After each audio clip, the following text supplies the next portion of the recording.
Today is the 22nd of March, and here we are, just arrived at Birmingham International Station on the way into the NEC for day 2 of the 2025 Practical Classics Classic Car and Restoration Show. I do apologise in advance if I get things wrong, if I fall over, if I get interrupted by announcements. I generally make an absolutely terrible series of videos. I'm just aware that that's the way it goes on this channel. So this is part 6. We will go now down probably straight to Hall 5, where we will leave a certain someone in a car for one of my friends who's in the Pride of Ownership section. We might actually film the Pride of Ownership when we're down there as well. But yeah, first of all, there's an important delivery I need to make.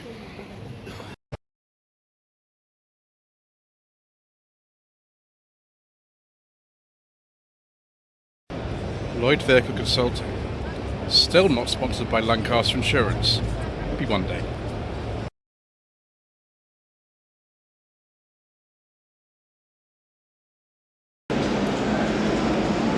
Okay, Roger, it's your big moment. We need to take you over here so we can put you in the correct place where you're going to be. Unfortunately, your friend Esso is not here today. But nevertheless, I think your presence will be appreciated. Morning, my friend. Hello, here he is. Here's Roger. I see you've gone up in the world. Your car's been promoted. Yeah. Yes. Now, where can people find your wonderful channel? On my channel? Yes. Alex's Assets. And your new business. Oh, yeah, well, you can find that as well. You can look at my website, alexisclassics.co.uk. Excellent. So we'll take a look at this Allegro then. Yeah, have a look. So this is a 1974 Allegro 1300 Super Deluxe in blaze red. Yes, it does have a Cortex steering wheel. I also have driven it. I drove it about, let's get this right, about 3.5 years ago. It's in really, really nice condition, this car. She's done a lot of work to it. And it's absolutely fantastic. Even little details like the sticker on the battery there. It's actually quite a nice car to drive. I know the Allegros don't have the best reputation, but I found it relatively easy for a car from over 50 years ago now. The Cortex steering was only fitted to these for the first, I think it's 14 months or something like that. It wasn't long. And this is a Series 1 car. The Series 2 came out, I think, said 75. So yes, there we go, viewers. Let's have a look around the rest of this stand as well. Next, we'll go on to this Opel Kadett 1.3 SR. This is Kadett D, they call them, which is very, very similar to the Mark 1 Astra. These actually are very, very nice cars to drive. They are surprisingly so for their era. Now, that plate is not related to the actual year of the car. It's a 1980, this car. Where the plate is a lot earlier. I don't know why. I'll look at the information stand here, it might actually say. It doesn't actually say. So yeah, left-hand drive. You could buy the Opel Kadetts over here as well. It's the Astras. I think there was an Astra SR. It's fantastic, isn't it? Something that I saw yesterday as well is this 1976 Datsun 260C. I have driven the previous generation of this. This is called a 330 Series 1. It is absolutely beautiful. Obviously, I'm a little bit biased because I'm in the Datsun Owners UK Facebook group that deals with Datsun designs from 1995 and before. It's a big sort of thing, this. I mean, when was the last time you saw any Datsun, let alone a 260C? So I'm very privileged to have seen this one. And also the one I drove a few years ago, which I think is 73, which is a different model than this. Next we've got a very, very nice Ford Puma. Very, very late one. 2001 was the last year for the Puma. Ford Puma Thunder. Interesting. I imagine this is probably the 1.7, which was the most powerful one. Actually, it does say 125 PS 1.7. The engine was unique to the Puma at the time, and I have driven one of these. It's a red one from 1998, I think it was. Leather interior, of course, in here. It's a shame we didn't make them for longer, actually. Handles really, really well. They're not the most spacious cars I've ever come across. Personally, I just prefer a standard Mark V Fiesta. which is what it's based on, really. And then you can put 1.7 in those if you want to. But a lot of Pumas died for their engine, sadly, and also succumbed to rust. But that is beautiful. Next, we've got this Mark 1 Cabrio on a D registration. I mean, that is it's quite nice, isn't it, viewers? This has been modified in there. It's an 86. Yeah, that is not standard engines anymore. You can tell by the off-filler cap there. These continued in production for a long time, far longer than the normal Mark 1s, which were replaced in about 1983. I think these finished in 1993, from memory. Something else that's familiar from the 1980s, a full Escort XR3i. This XR3i is absolutely immaculate. It looks really standard as well, and most of these have been modified now. Correct tape deck placement there, just what I like to see. This is a 1988. Really nice. It's absolutely beautiful condition. It's even got headlamp protectors on it from Ford Motorsport. Wonderful. Some nostalgia for many of us, I think, with that. And the Citroen SM. These were not the most successful cars, unfortunately. They were produced in partnership with Maserati, who Citroen owned at the time. And yeah, it says on there a truly unique driving experience. That's right. Most of them you'll see are left-hand drive. This one is. Just in Geely the gate on these, I think. Sort of similar to a DS of the time, but not quite the same, of course, because to do with styling and also that V6 engine. Then a Pagoda SL. There we go, 1963, 2023. So the 60th anniversary was recently. This one's an automatic. Most of them I seem to see which shows are. There are some manuals around as well, though. Nicky Dino's a great name. It's a 1969 280 SL. Strange enough with these, like they changed the engine several times, and so the model name kept changing. They weren't really sold in parallel. Different versions, they were sold sequentially. Facelift Mark 1 Capri 3 GXL with the Essex V6 engine. That is very nice, viewers. They're quite rare, actually, the Mark 1s. Mark 3s tend to be the most common. Still got the 4-speed gearbox, an excellent vinyl roof and everything. Turned to facelift car by these larger tail lamps on it. There is something very unusual here. Look at this tiny little thing here. It's a Goggomobile. My gosh, I haven't seen a Goggomobile in years. And it's right-hand drive. So they did actually sell these over here. It's strange, we didn't sell a lot of them.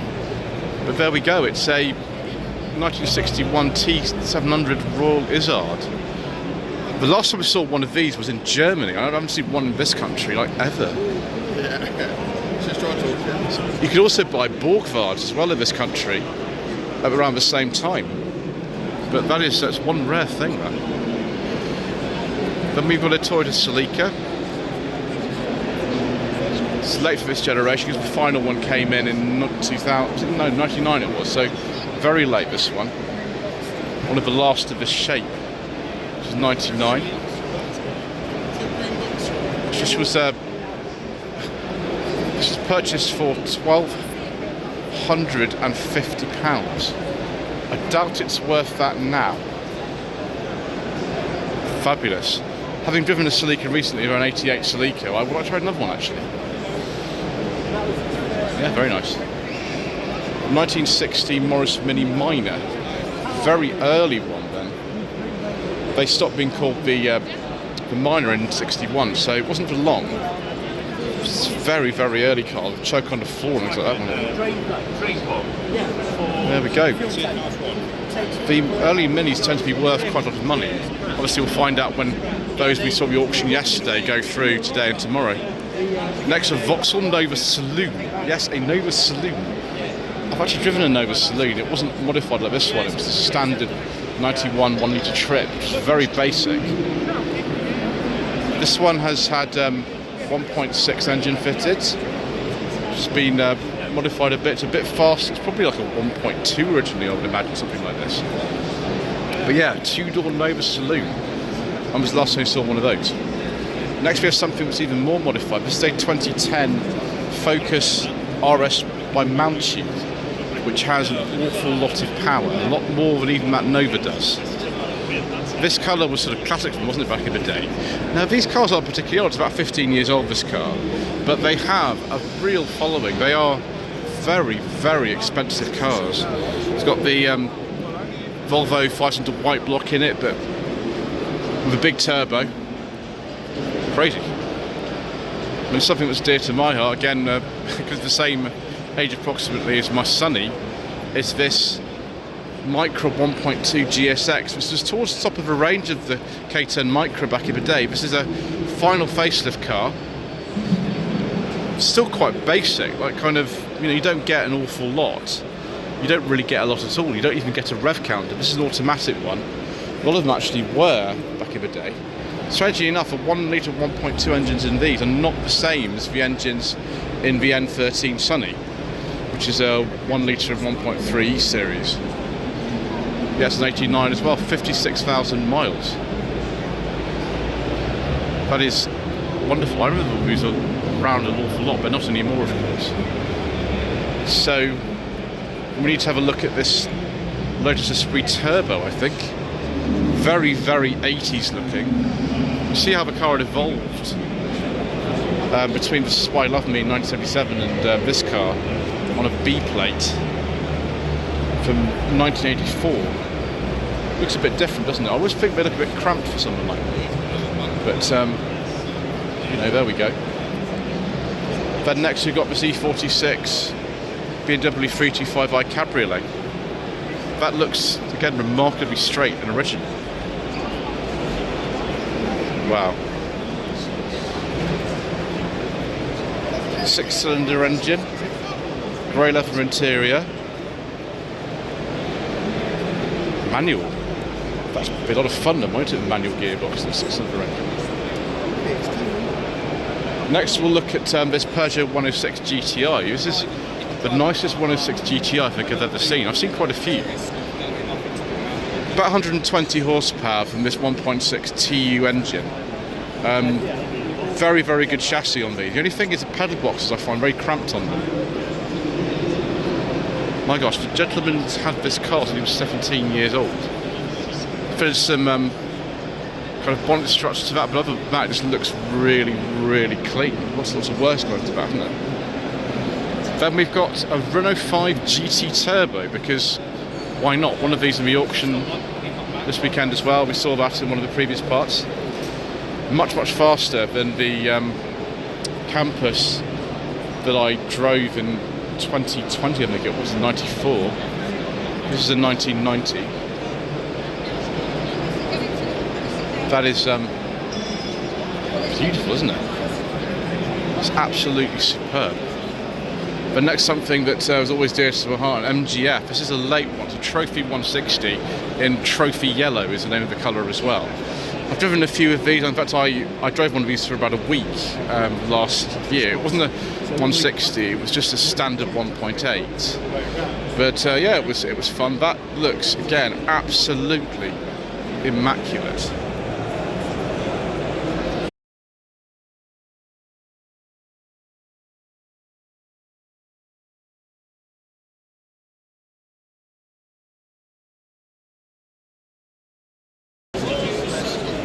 Is that an Altozam AZ1?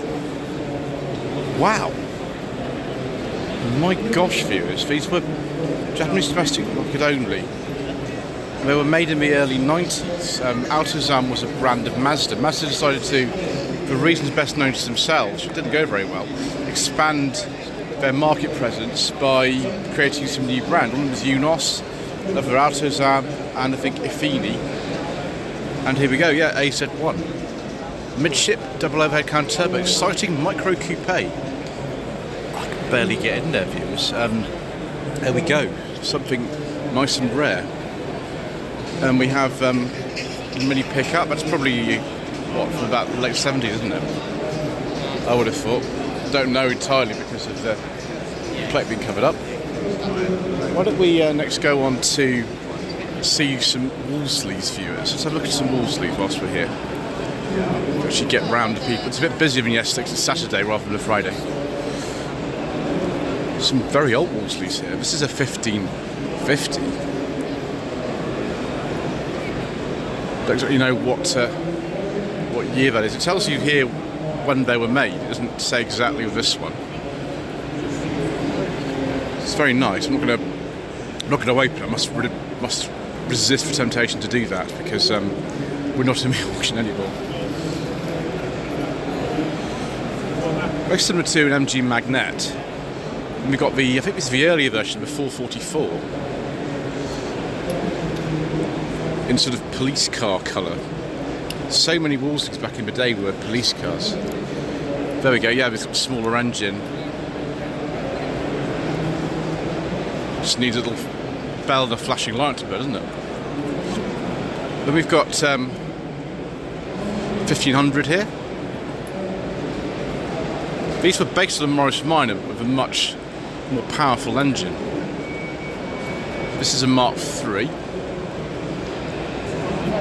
There we go, so quite a nice interior really, in comparison with the mine. You had a full width dash in there. Then we got something much older here. What on earth is this? This is a Hornet. It's a 30s Hornet though, this is 1934. And looks like it's had some work done. Like a lot of work done. Right, Wolseley Hornet Special Club. There we go. There's more of them, but there's special versions. There is one here before it actually gets sort of special body on it. It's a 1934. Excellent. Another one here is a 34. This is a special trials car. Very thin tyres, like really thin tyres. Oh, sorry. Gear lever there, the gear shift pattern is exactly the opposite to a normal one. It's got first on the right rather than the left. A swallow body Wolseley Hornet. Swallows and swallow sidecars, I think. Part of the garden shed during World War II, where it's been for 40 years and the shed collapsed around it. Excellent, right here. 1935 Wolseley Hornet Special Race and Hill Climb car. It's a bit like the old F1 things, isn't it? That? Swallow Register, ancestor of Jaguar, is of course. I think originally they were based up in Blackpool. This is a 7 Swallow Saloon from 1930. It's a bit different, doesn't it, from the standard 7s at the time, but very square. This is all sort of curvy. There's another one here, 1930 as well. Might as well go into the interior, have a look inside. Very small cars. I mean, struggle to sort of get myself in there. The gear lever is sort of there, so you don't want to start sort of accidentally touching your passenger's leg. You've got to be careful.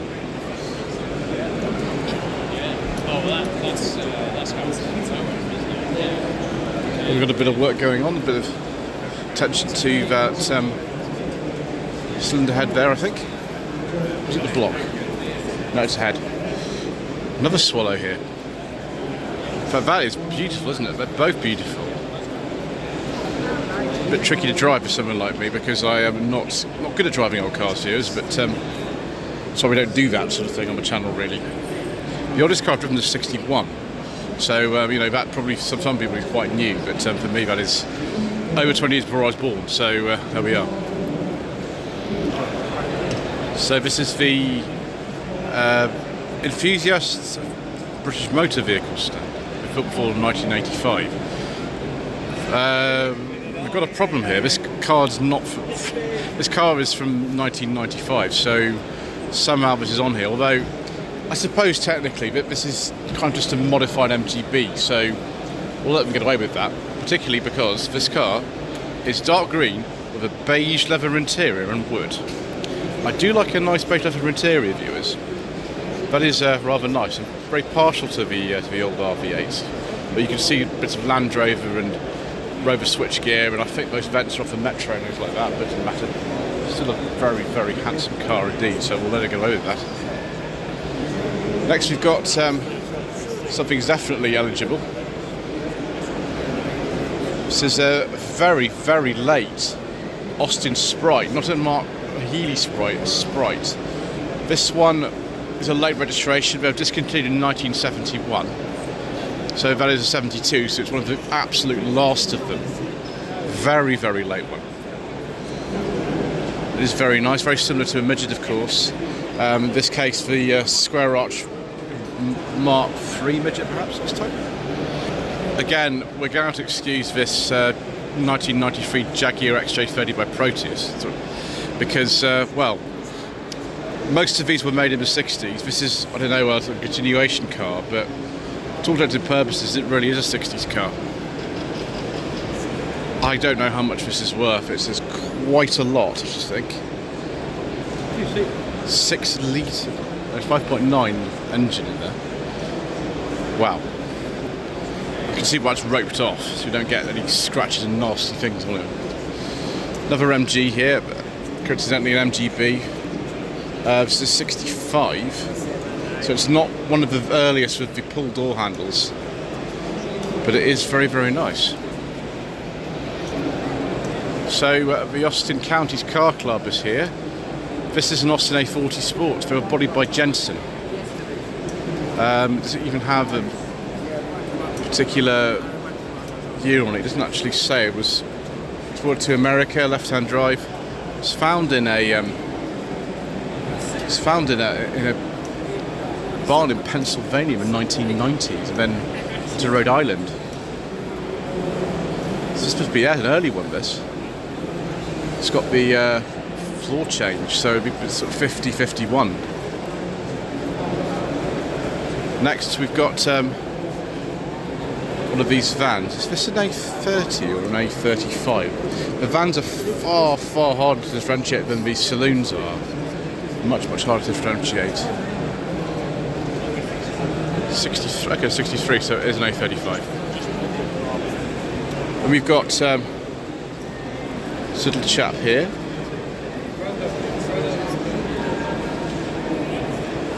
And a much smaller window, which means that's an A30, complete with trafficators and mini light style wheels, which look great on those actually. More standard looking A35 here. The grille is also a little bit different on these. That's the other way of telling it apart. Such an attractive little thing. The thing is, I've heard the brakes on not very good in these, and the gear change is a bit awkward, so that's why I haven't tried one yet. I'm a little bit reluctant to do that at the moment. Then we've got pickup here. Is this like an 870 pickup or something? This is going to be in need of some work, isn't it? Maybe this is a Rattlook. Actually, that hole in the front wing suggests it's not a Rattlook, it's just the way it is. Yes, an 870 pickup.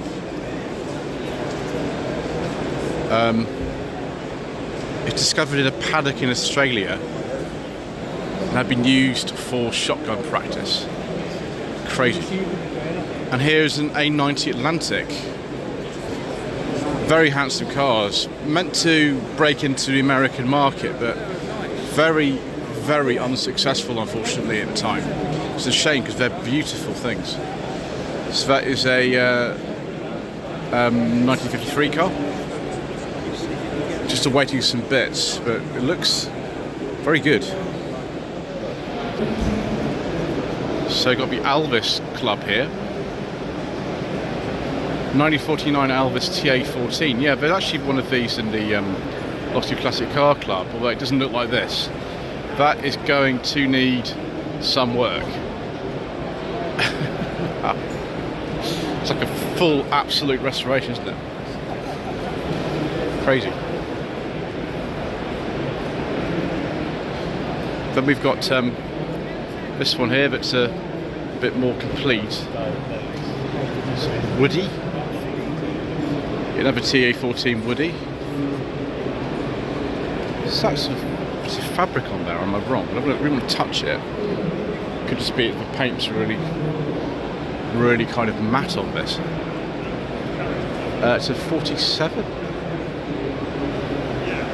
So it was woody body because of metal shortages at the time, which was absolutely true. It's one of the reasons why the Land Rovers were made of Burma bright and not steel.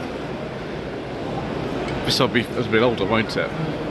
It's a Speed 20 from 1934 by Van den Pla, nonetheless. Yeah, before Van den Pla was like a trim level for stuff like the Maestro and the Metro in the 1980s. They were a very respected coach builder with a very long history. Not that the Van den Pla Metro and Montego aren't good. I love Van den Pla Metros and Montegos, but the name had a lot of significance, rather like the gear badge on Ford back in the day. Much later Alvis, this. This is a manual. I think the auto ones have the lever on the dash. This is a TD21 Park Ward drop head coupe, registered in 1963. And of course it is dark green, complete with a beige leather interior and wood. I do like a nice beige leather interior view. I can smell this car and it is delicious. I think I'm one of the very, very few people on YouTube to actually done a video on an Allard. It was an Allard L2, I believe, from 1948. Sidney Allard was a very, very eccentric man. He used to be a racing driver, design the cars, and also, engineer them himself. He was that sort of person. Unfortunately, it didn't turn out very well for him. In about 1954, the company sort of went under, which is a shame. Tax in post, excellent. There we go, so 1951 P1, I think. Looks like it's having some work, and here we are. Another one. There's just so many different models that Allard made. It's just quite crazy, really. It's no wonder it didn't sort of last, because it's all a bit complicated, really. Many Ford engines, but I think maybe some others as well. Yeah. Excellent. We'll finish this part with the Armstrong City Owners Club. I do apologise to people in the club in advance. My knowledge of these cars is very, very poor.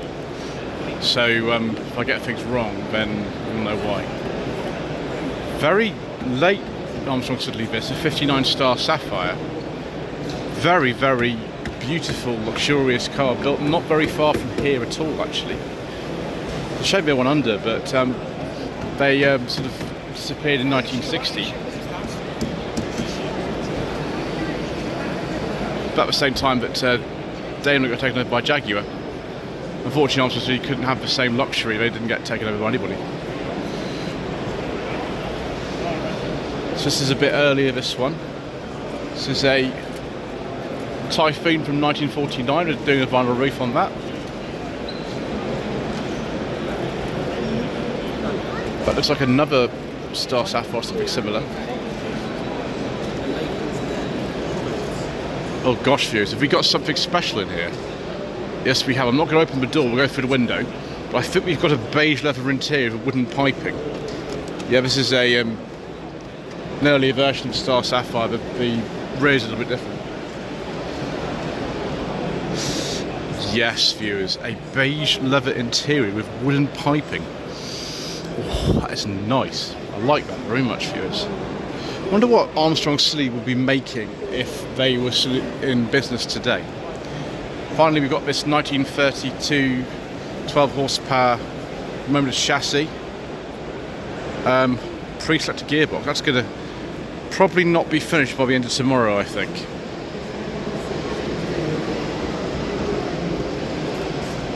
Anyway, thank you ever so much indeed once again for watching. Please don't forget to subscribe to the channel, like this video, leave a comment below, and we shall see you in part 7 for even more incorrect information.